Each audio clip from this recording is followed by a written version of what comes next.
Твой телефон падает чаще, чем ты думаешь. Многие роняют телефон несколько раз в неделю. Но когда стоит задуматься о сервисе? Все зависит от того, как он падает. Одно падение на бетон может быть хуже, чем 10 на ковер. Запомни, важна не частота, а сила удара.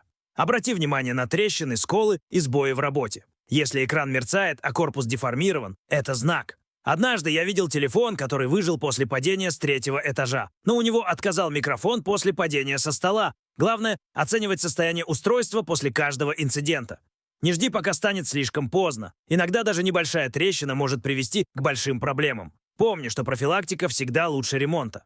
Так сколько же падений? Важен не счетчик, а последствия.